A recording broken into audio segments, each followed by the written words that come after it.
Assalamualaikum warahmatullahi wabarakatuh. Perkenalkan, nama saya Muhammad Rizwan Jasila, NIM 1118053 dari kelas Sejarah Peradilan Islam HKIA. Di sini saya akan menjelaskan sedikit materi tentang sejarah peradilan pada masa Rasulullah sampai masa Turki Utsmani, guna memenuhi tugas UTS mata kuliah Sejarah Peradilan Islam kelas A. Bismillahirrahmanirrahim. Poin yang pertama yaitu periode pada masa Rasulullah. Periode pada masa Rasulullah terdiri atas dua fase, yang masing-masing mempunyai corak dan karakteristik tersendiri, yaitu Mekah dan Madinah. Fase Mekah sendiri ialah sejak Rasulullah SAW masih menetap di Mekah selama 12 tahun, sejak Nabi Muhammad menjadi Rasul hingga hijrah ke Madinah. Selanjutnya yaitu fase kedua. Fase kedua adalah fase Madaniyah, yakni sejak Rasulullah SAW hijrah dari Mekah ke Madinah hingga wafat tahun 11 Hijriah atau 632 Masehi. Pada fase Madaniyah ini Islam sudah kuat, kuantitas umat Islam sudah banyak dan telah mempunyai tata pemerintahan sehingga media-media dakwah berlangsung dengan aman dan damai. Poin selanjutnya yaitu pada masa Khulafaur Rasyidin. Kedudukan peradilan pada masa Khulafaur Rasyidin adalah suatu yang dipandang sebagai kebutuhan masyarakat.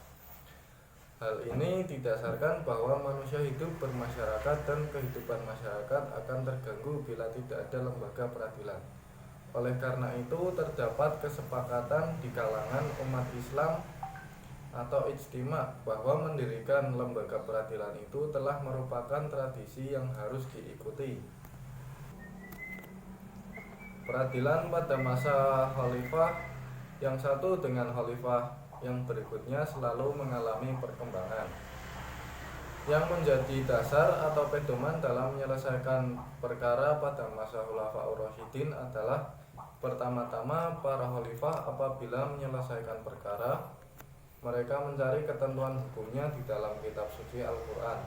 Kemudian apabila mereka tidak menemukan ketentuan hukumnya di dalam kitab suci Al-Quran, maka mereka mencarinya dalam sunnah Nabi. Lalu bila mereka tidak menemukannya, maka mereka berijtihad dengan ijtihad bersama untuk menemukan hukum masalah yang mereka hadapi.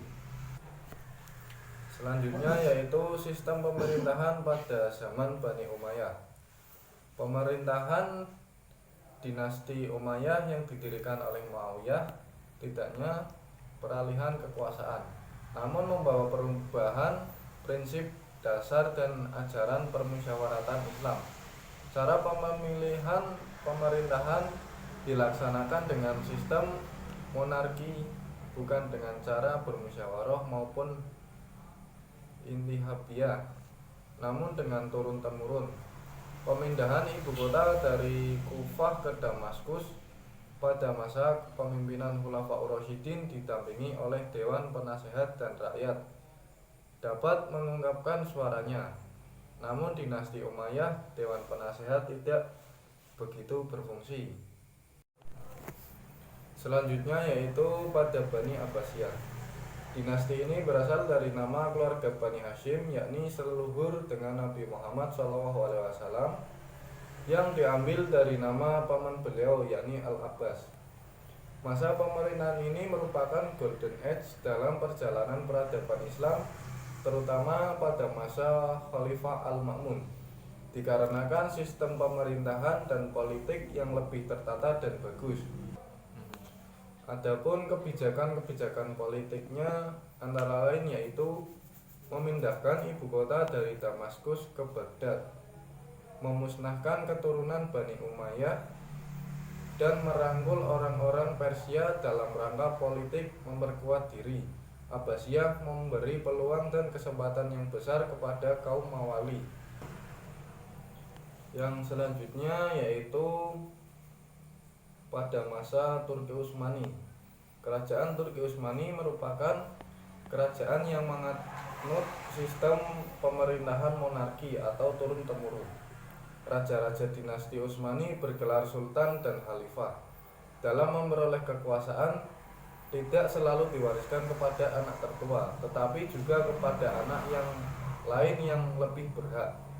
Jika tidak ada, maka saudara sang raja yang menggantikannya. Seorang sultan juga dibantu oleh seorang mufti dalam menjalankan pemerintahan. Sekian sedikit pemaparan materi dari saya, kurang lebihnya mohon maaf. Semoga bermanfaat. Wassalamualaikum warahmatullahi wabarakatuh.